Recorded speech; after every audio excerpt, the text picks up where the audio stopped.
कुणाकडे कधीही मागायचं नाही, हे महत्त्वाचं लक्षण आहे. कधीच नाही कुणाकडे मागायचं, काही मला दे, हे कर. मग माणूस समोरचा आपली किंमत करून टाकतो. मागितलंच नाही पाहिजे. इथं बघा, आपल्याकडे कधी काही मागितलं जात नाही म्हणून भरभरून येतं. आणि जो पाठीमागे दे दे दे दे काहीतरी करतो, त्याला भिकारी मानलं जातं, त्याला रिस्पेक्ट मिळत नाही. हा एक प्रकार. दुसरा प्रकार असा, कधी कुणाकडे आपण मागितलं की स्वार्थीपणा आपल्यामध्ये जाणून येतो. काही जण संत संघात येतात, मग अध्यक्ष होतो किंवा महिला अध्यक्ष होते किंवा सदस्य होतो. मी संत संघाचा अमुक आहे, मला एवढे रुपये द्या, मला अमुक करा, आपल्या घरगुती कामासाठी. अशा माणसाला कधी चांगलं म्हणत नाही. देवाच्या कृपेनं मागच्या जन्माचं पुण्य मिळालं आहे म्हणून आपल्याला अशा एका आध्यात्मिक संस्थेमध्ये एका गावाचा अध्यक्ष होता आलं आहे. हे बापजादानं पूर्वजानं पुण्य केलं होतं म्हणून आलं आहे नशिबामध्ये, असं समजलं पाहिजे. मी नेहमी समजतो, आम्हाला स्वामी होता आलं, माझ्या पूर्वजांनी किती पुण्य केलं असेल म्हणून हे पुण्याचा योग मिळाला आहे. मग स्वामीसारखं जगलं पाहिजे ना, भिकाऱ्यासारखं जगता का म्हणा ना, चोरांसारखं डाला घालता का म्हणा ना. मी स्वामी म्हटला की स्वामी हा वेगळा जगाचा मालक आहे, मग जगाचा मालक वाटला पाहिजे, असा जगला पाहिजे ना. तो जर भिकाऱ्यासारखा वागला, कोण त्याला स्वामी म्हणणार?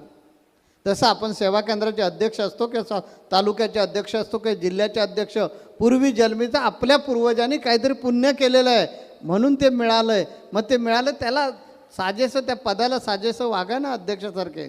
घमेंड कशाला करायची? पुण्य संपलं की काढून घेतलं जाणार ते पद, तो काढून घेणार. म्हणून अतिशय निस्पृह आणि जगाचा कळवळ असला पाहिजे. मला जगासाठी काहीतरी केलं पाहिजे, मी ज्या सेवा केंद्राचा आहे त्या सेवा केंद्रासाठी काहीतरी केलं पाहिजे, अशा प्रकारे लागलं पाहिजे. कुणाकडे काही मागता कामा नये आणि जगाला भजन शिकवायचं, हे त्याच्यामध्ये उत्तम लक्षण असलं पाहिजे. भजन याचा अर्थ की आपण जे गाणी म्हणतो त्याचा अर्थ तो त्याचा तेवढा सीमित अर्थ धरू नका. भजन याचा अर्थ लोकांना अध्यात्माकडे लावायचं, हा मूळ गुण त्या व्यक्तीमध्ये असला पाहिजे. आपण जसं संत संघाला जातो तसं दुसऱ्यानं पण गेलं पाहिजे, दुसऱ्यानं पण भक्ती केली पाहिजे. मग काय गरज नाही जगद्गुरू नरेंद्राचार्य महाराजांचीच केली पाहिजे, जगद्गुरू नरेंद्राचार्य महाराजांच्या संत संघाला आलं पाहिजे असं नाही. कुठेतरी जाऊ दे, पण देवादिकाच्या अध्यात्माच्या सन्मार्गाच्या मार्गाला लावणं हे उत्तम माणसाचं काम आहे. त्यालाच समर्थ रामदास स्वामी म्हणतात उत्तम माणूस. मग आपल्याला उत्तम माणूस व्हायचं आहे तर आपण विचार केला पाहिजे, आपण किती लोकांना सन्मार्गाला लावलं, एवढ्या लावलं. दैनिक साधना ही कधीच चुकवता कामा नये. आम्ही पदाधिकाऱ्यांनी जर दैनिक साधना चुकवली की आपला राज झाला म्हणून समजा. कारण गुरुनी आपल्याला जो आज्ञा केलेला आहे की सकाळी उठल्यानंतर तू हे कर्म करायचं आहेस, आपलं डेअरिंग कसं होतं? जर गुरूंचा आपल्या शिलावर, मनावर, बुद्धीवर अधिकार आहे तर त्यांची आज्ञा मोडायची आम्हाला भिशातच कशी होते? बघा, मी जो विचार मांडतोय ना तो वेगळ्या भूमिकेतून मांडतोय की गुरु जे आहेत यांचा माझ्यावर पूर्ण अधिकार आहे, अशा समजणाऱ्या भक्तांसाठी मांडलेला विचार आहे. जो असं समजतो गुरु माझं सर्वस्व आहे, मी त्याला संपूर्ण माझा जीवभाव विकलाय, तर त्या मालकाची, त्या स्वामीची आज्ञा मोडायची माझ्या भिशात कशी होते? असं ज्या दिवशी आपल्याला वाटायला लागेल त्या दिवशी खऱ्या अर्थानं आपण आध्यात्मिक आहोत. ज्या वेळेला आपल्याला वाटतं काय हरकत नाही, मी जिल्हाध्यक्ष आहे किंवा मी निरीक्षक आहे त्यामुळे नाही साधना केली तरी चालू शकते, कारण ही सुद्धा सेवाच आहे ना, त्या दिवशी समजायचं आपली घसरण व्हायला सुरुवात झालेली आहे. आपला श्रद्धाभाव किती असला पाहिजे? सदा सर्वदा योग तुझा घडावा, तुझे कारणी देह माझा पडावा, तुझ्या कार्यासाठी हा माझा देह उपयोगी यावा.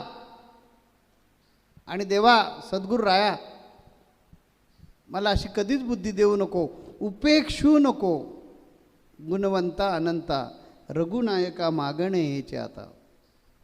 इतकी ज्या वेळेला अपरंपार श्रद्धा आपल्याकडे निर्माण होईल त्यावेळी तोच निरीक्षक, तोच जिल्हाध्यक्ष, तोच तालुका प्रमुख, तीच महिला अध्यक्ष किंवा तेच सर्व पदाधिकारी गुरुनी दिलेलं जे कार्य आहे संघटनात्मक कार्य, सामाजिक सेवेचं जे कार्य आहे ते करतीलच उत्तम प्रकारचं, पण त्याचबरोबर त्याची आध्यात्मिक उन्नती कणाकणानं होत जाईल आणि एक दिवशी तो माझ्यामध्ये विलीन होईल.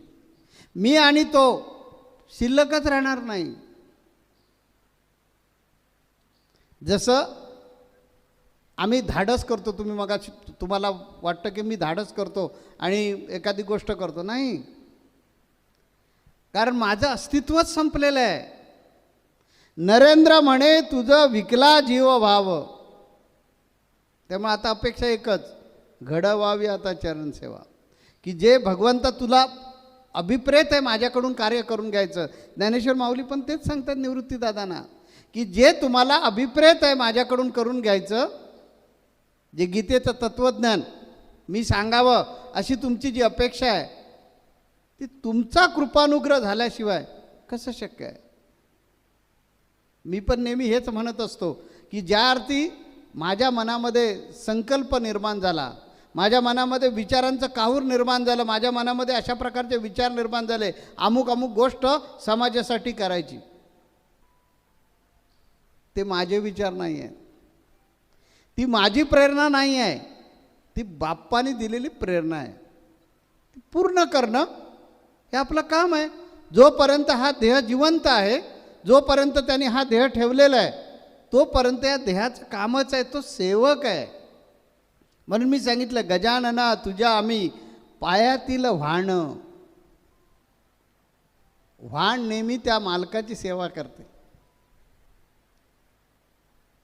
ते काम जे आहे हे काम सेवकाचं आहे, की गुरुरायांना जे अभिप्रेत आहे, समाजाचं कार्य अभिप्रेत आहे, त्याची प्रेरणा त्यांनी दिलेली आहे आणि त्यामुळे ती त्यांची प्रेरणा आहे, त्यांचं ते उद्दिष्ट आहे, त्यांचं ते ध्येय आहे, ते पूर्ण करून घेण्यास ते समर्थ आहेत. आपण पत्रिकेवर नाव छापतो, म्हणजे पत्रिकेमध्ये मजकूर छापतो. आमच्या इथे श्री कृपे करून वगैरे वगैरे तो मजकूर छापतो आणि काय म्हणतो माहिती आहे, कार्यसिद्धीस नेण्यास श्री समर्थ आहेत. अरे मग बेटा टेन्शन कशाला घेतोस, म्हणतो काय, कार्य करण्यास श्री समर्थ आहेत, मग टेन्शन का घेतोस. याचा अर्थ तुझा गुरुवर विश्वास नाही आहे. त्या जो कोण समर्थ तुझा आहे, ज्याचं नाव तू त्या पत्रिकेमध्ये छापलेलं आहेस, तो कार्य करायला समर्थ आहे असा इकडे म्हणतोस, पण विश्वास ठेवत नाही. याचा अर्थच असा आहे, लबाडीचा भाव आहे. आणि जरी भाव असेल माईक, तरी देव होय म्हाटक.